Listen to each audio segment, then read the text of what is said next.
My great-grandfather was a master machinist. He taught his son, if you need something, you can make it.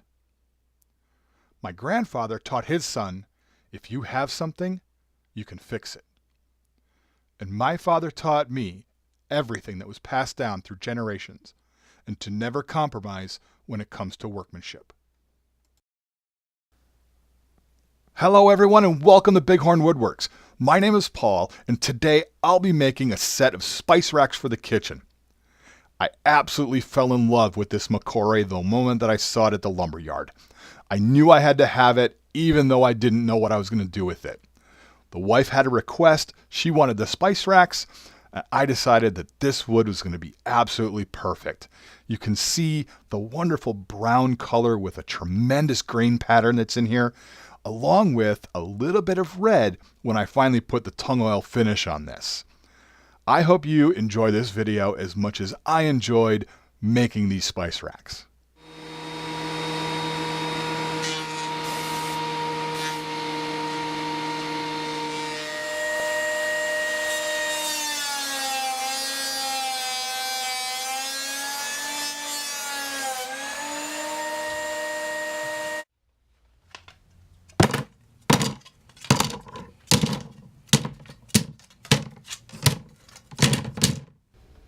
Believe it or not, one of the hardest parts about this project was figuring out what spice jars we were going to use.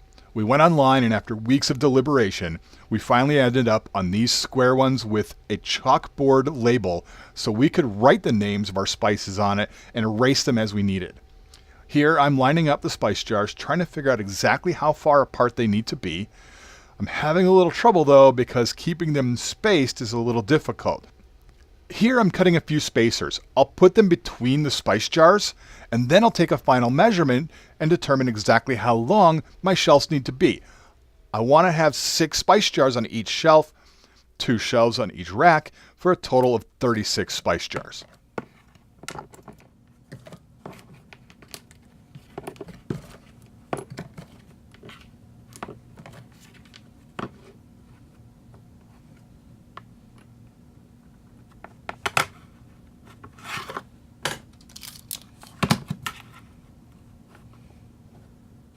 I'm laying out the boards next to each other so I can find the best ones.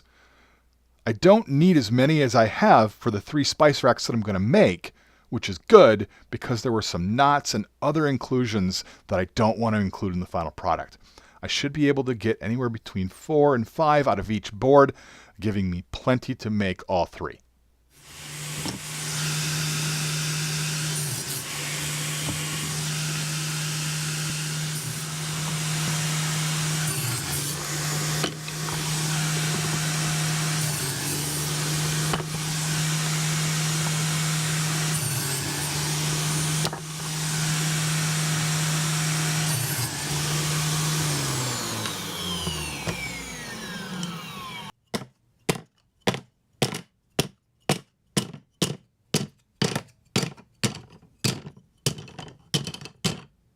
One final check to make sure that I have all the parts that I need to make the racks, and it looks like I'm good.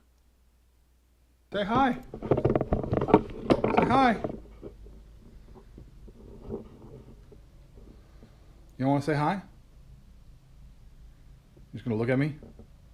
Okay. I don't have a big cabinet saw or big router table, but I had this contractor saw, and a number of years ago, I made this table with a router attachment on the side. Here I am setting up the fence on the router so that I can cut all the rabbets and all of the tenons so that the shelves can fit into the sides.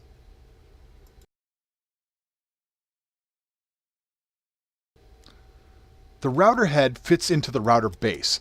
I've taken the base and I've affixed it to the bottom of the table. I'm able to then clamp the head into the base and adjust the height as necessary.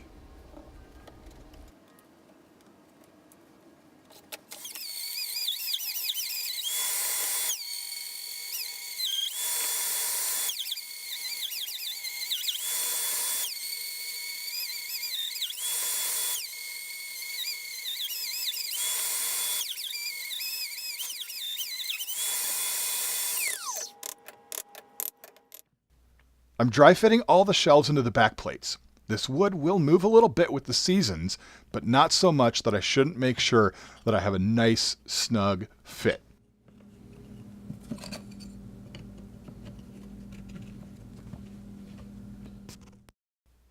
I'm at that point where I'm really excited about how these are going to turn out, so I wanted to do just a quick little test to see what the jars would look like in the SpiceRacks when it's all done. Obviously nowhere close to finished, but I really like the way this is turning out. Now that I'm happy with the way that it turned out, I'm going to go ahead and set my saw back up so that I can cut all the rest of the pieces.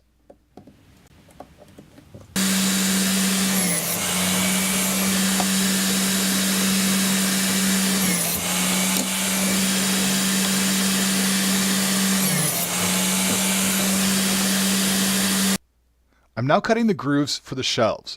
I've set up a jig so that I can cut all one side first, and then I'll flip the jig around so I can cut the second side. That way, all of them line up exactly like they're supposed to.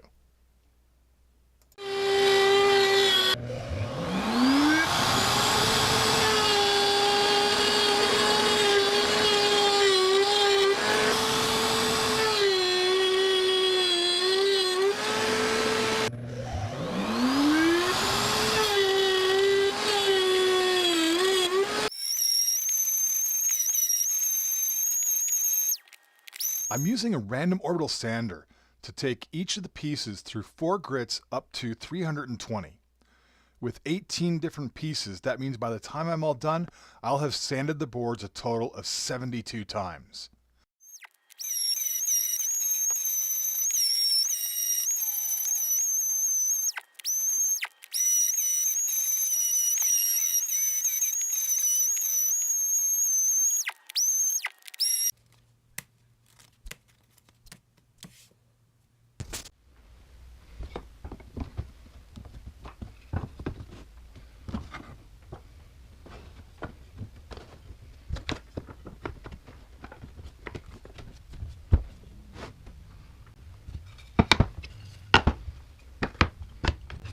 I'll dry fit all 3 SpiceRacks one more time.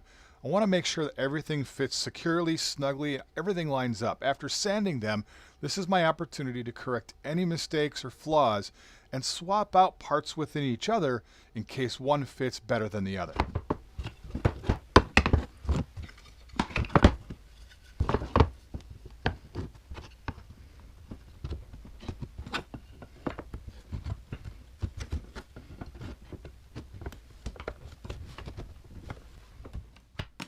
Now that I know everything fits, I will keep the racks in order as I take them apart. The next step is to drill the holes for the dowel rods that will hold the jars in place.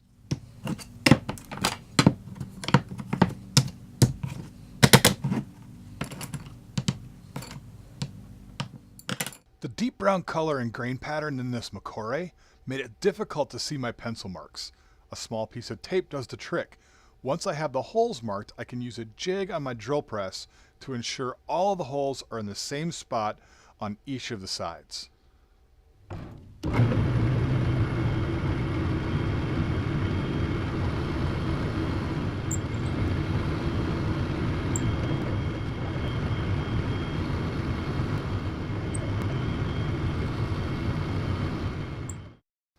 Okay, one last dry fit of all the pieces. Everything seems to be lining up and fits exactly like I wanted. The dowels are a perfect fit, but not the right color. I had always intended to use an African blackwood or ebony here, but my first few attempts at making the dowels on my lathe proved to be more difficult than I anticipated. Instead, I will be using a pre-made dowel from my local hardware store and some black spray paint. After watching one of my favorite makers, Jimmy DiResta, I've learned that spray paint is a valuable tool in the workshop. Here I'm making another jig. This one will hold the dowels while I paint them. I have a large cardboard box that I will use as a makeshift spray booth so I don't get it all over my shop.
I promise this is my last dry fit.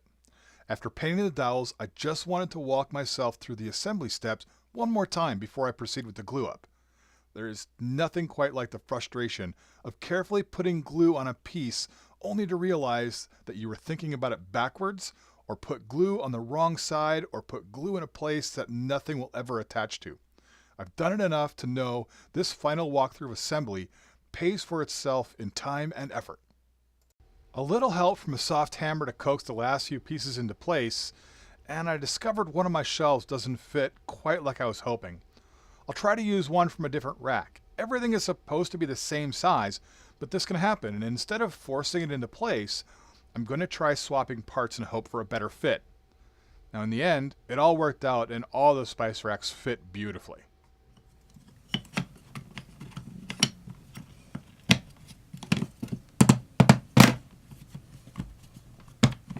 Perfect. There you are, 3 McCory SpiceRacks pre-assembled. Now time to take everything apart again, but this time when I put them together, it will be the last. I'm using a Titebond wood glue and a small brush to spread the glue evenly and into the corners.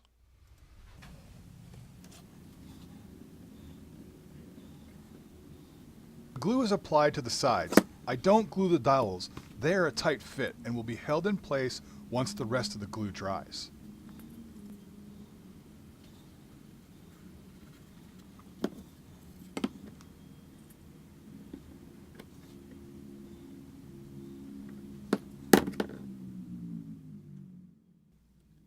I've also set up this jig to make sure the SpiceRack sides are 90 degrees to the shelves. The fit is tight, but I don't want to have the glue squeeze out, so I'm carefully trying to fit them into place and will wipe off any excess with a damp cloth after I'm done. I need to use a little more glue in spots that I didn't get originally, and the backs can fit into place. I'm also putting glue into the dado cut in the back plate where the shelf will recess.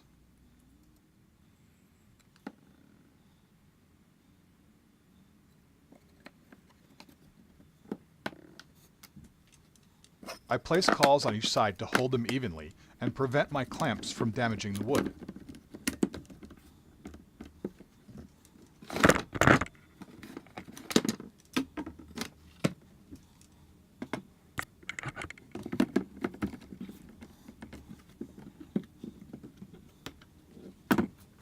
I then use these drill press vices to firmly hold the back plates. They were handmade back in the 40s and are very heavy. When my grandfather passed, I received these along with my drill press. I love how tools back then were made to last more than one lifetime. A few last adjustments on the clamps and I'll let these dry for about an hour.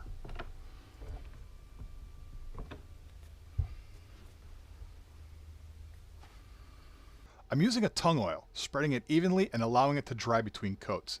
It will take a few days to complete this step, but the deep, rich luster of the McCory will be well worth the time that it takes.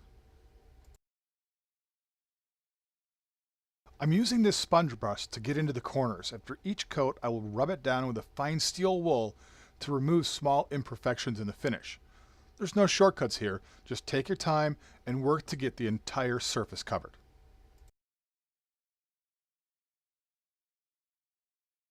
You'll notice I'm working from top to bottom and trying to take long strokes across the entire length of each surface. This is in case I get any drips, I'll be able to wipe them down and clean it as I move down the piece.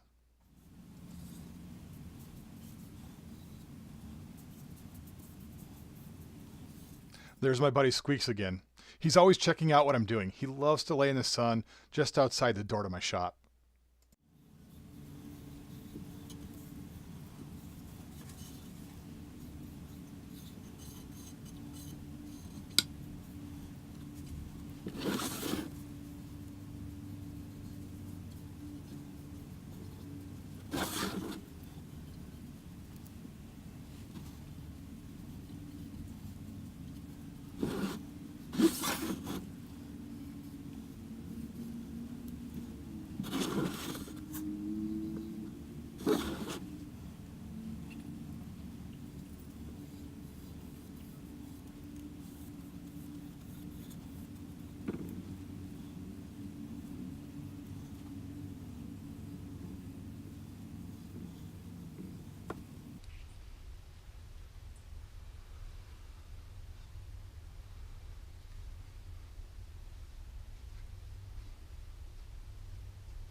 Well, there you have it. I had a great time working on these spice racks.